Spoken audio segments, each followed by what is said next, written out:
Louvado seja nosso Senhor Jesus Cristo.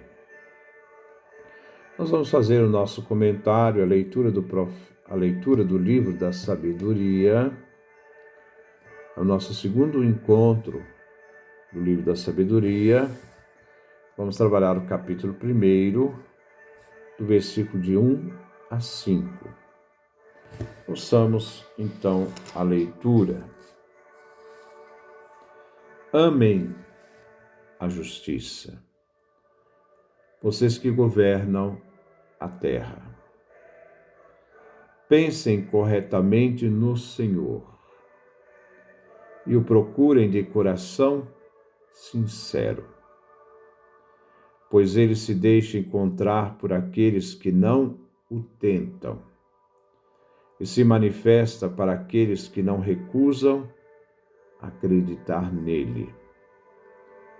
Os pensamentos tortuosos separam de Deus, e o poder dele, posto à prova, confunde os insensatos. A sabedoria não entra na alma que pratica o mal, nem habita num corpo que é escravo do pecado. O Espírito Santo, que educa, foge da fraude, afasta-se dos pensamentos insensatos e é expulso quando sobrevém a injustiça. Este é o pequeno texto que nós vamos trabalhar do nosso segundo encontro no livro da sabedoria. Versículo 1. Amem a justiça, vocês que governam a terra. Pensem corretamente no Senhor e o procurem de coração sincero.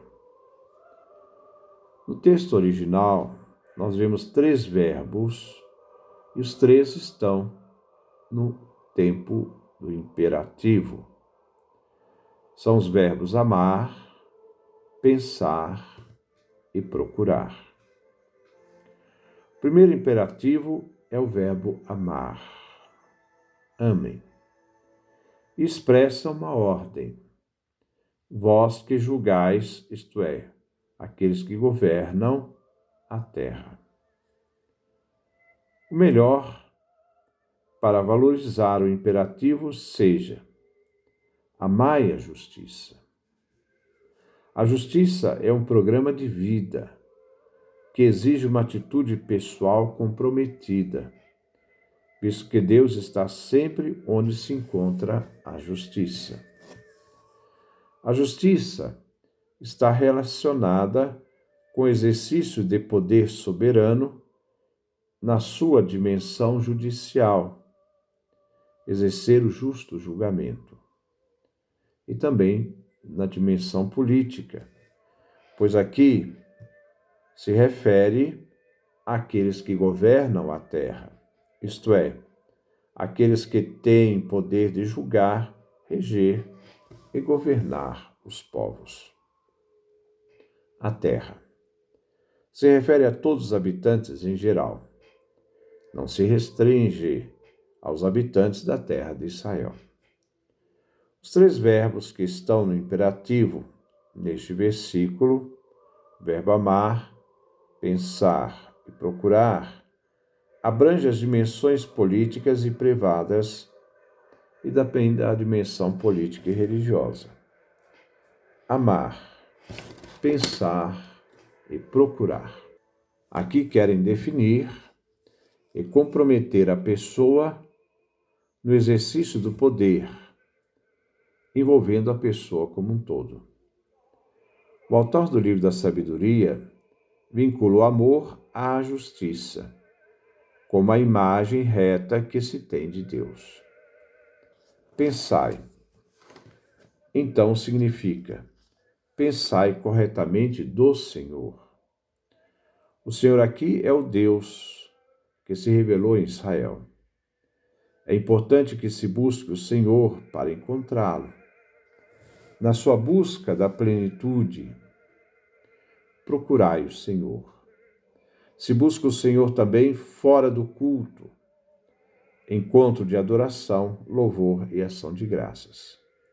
Se deve procurar o Senhor em qualquer momento da vida, com sentimentos nobres no coração. Buscar o Senhor é buscá-lo de coração.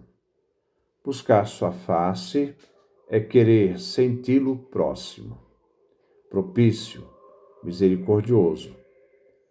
Esta busca do Senhor, o Senhor que se procura, deve ser sincera e com simplicidade de coração. Assim, o autor abre o livro com esses 3 imperativos, expressando 3 atitudes. A primeira se refere à vontade e recomenda o cumprimento da vontade de Deus, amar, sabedoria posta em prática.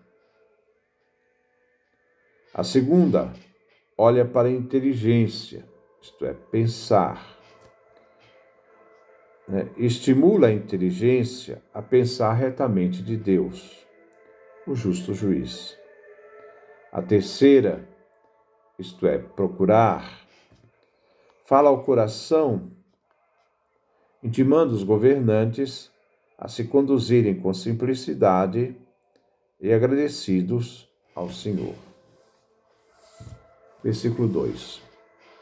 Pois ele se deixa encontrar por aqueles que não o tentam, e se manifesta para aqueles que não recusam acreditar nele. O versículo 2 é a fundamentação do versículo 1. O encontro com o Senhor que se deixa encontrar. O versículo 1 termina recomendando: buscai o Senhor. Já no versículo 2, responde como buscar o Senhor. Podemos encontrar no Evangelho Jesus que diz: pedi e vos será dado, buscai e encontrareis, batei e vos será aberto. Porque todo o que pede recebe, o que busca encontra, o que bate será aberto. Mateus capítulo 7, versículo 7 ao 8. Encontrar o Senhor é um dom do próprio Senhor, que responde a uma preparação e disposição do ser humano. O versículo 1, o autor insiste na atividade positiva do ser humano: amar, pensar, buscar. No versículo 2, apresenta a atitude humana na busca do Senhor, mas em 2 proposições negativas: aqueles que não tentam e aqueles que não recusam acreditar nele. Sem desconfiar, sem dúvidas, se deve crer em Deus. O encontro com o Senhor é uma revelação interna. 2 são os impedimentos do ser humano. Esses impedimentos irão dificultar ou impedir o encontro com Deus. Primeiro, aqueles que tentam a Deus. Significa colocar Deus à prova, exigindo dele provas. O segundo, os que recusam acreditar em Deus, isto é, desconfiar dele e da sua existência. Tentar a Deus é pecado grave. Deuteronômio, capítulo 6, versículo 16. Deve aquele que ama a justiça, que pensa corretamente no Senhor, que o procura com coração sincero, romper com qualquer espírito de autossuficiência e orgulho que possa induzir o ser humano a tentar a Deus e a lhe exigir provas de seu poder e existência. Cabe ao ser humano despertar a plena confiança e a fé viva em Deus. Isso é muito profundo, muito interessante. Versículo 3. Os pensamentos tortuosos separam de Deus, e o poder dele, posto à prova, confunde os insensatos. A busca sincera do Senhor culmina em encontro na manifestação interna de Deus. Mas agora no versículo 3 diz: os pensamentos tortuosos separam de Deus. Tentar a Deus é exigir-lhe provas, é desconfiar dele, pois os pensamentos dos que não são pios, os ímpios, são tortuosos e moralmente perversos. Isto é, perverso em o sentido autêntico, se afastando de Deus e dele se separando. O poder é o próprio Deus. Deus é o próprio poder. É o poder de Deus, que se manifesta na história por meio da sua ação. O ser humano põe à prova o poder de Deus quando o tenta.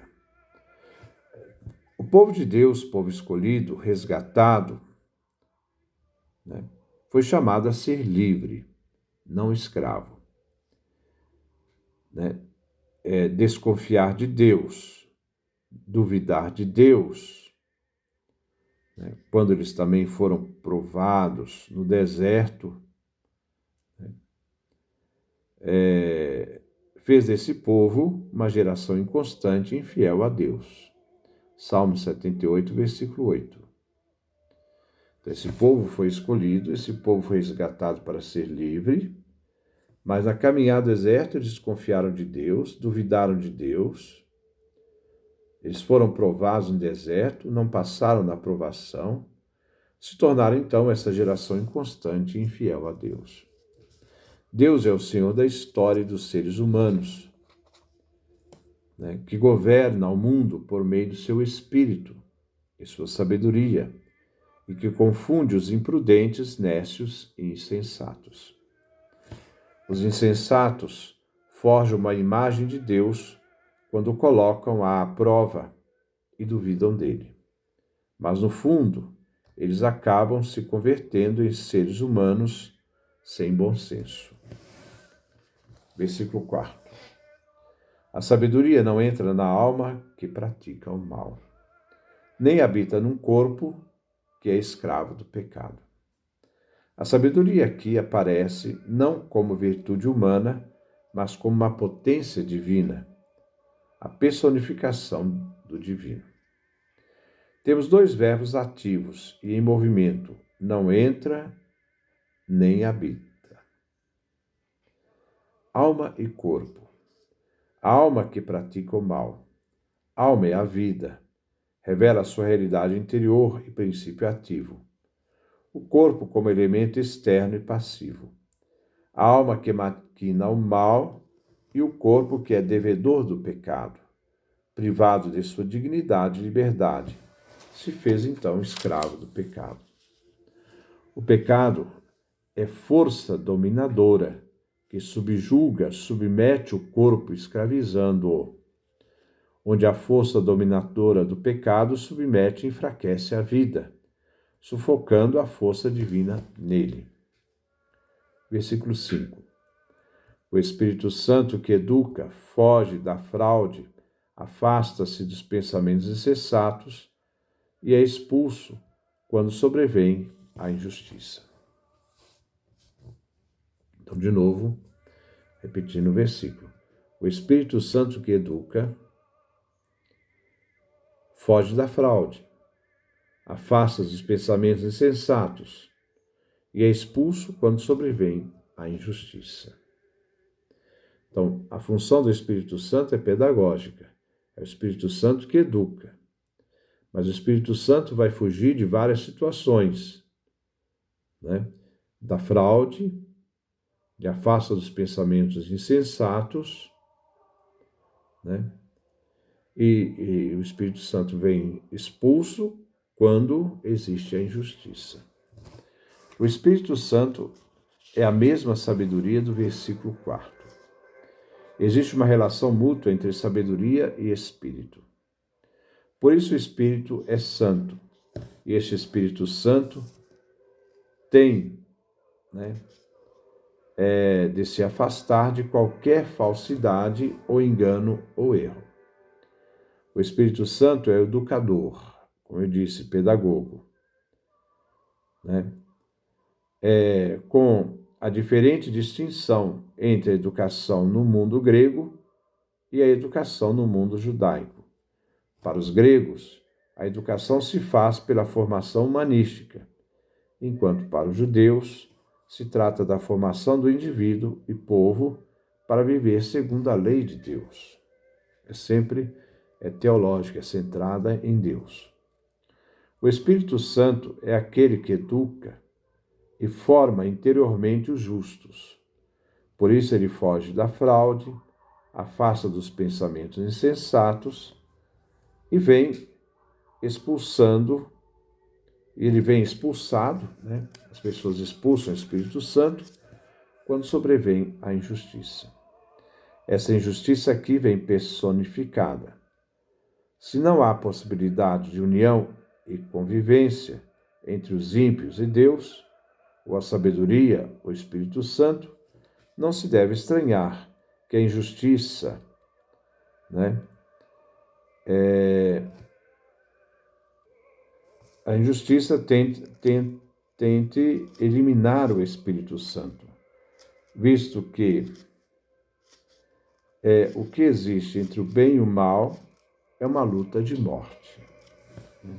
Então, há uma luta entre o bem e o mal, e essa luta é uma luta de morte. Não só as lutas interiores do ser humano, o ser humano está em constante luta dentro de si, entre a realidade daquilo que gera vida, né, que nos aproxima de Deus, daquilo que gera morte, no caso o pecado, mas também em relação, né, às nossas relações humanas com os outros, né, e também com todo o cosmos, né, porque também o cosmos participa de toda essa realidade, como São Paulo nos fala.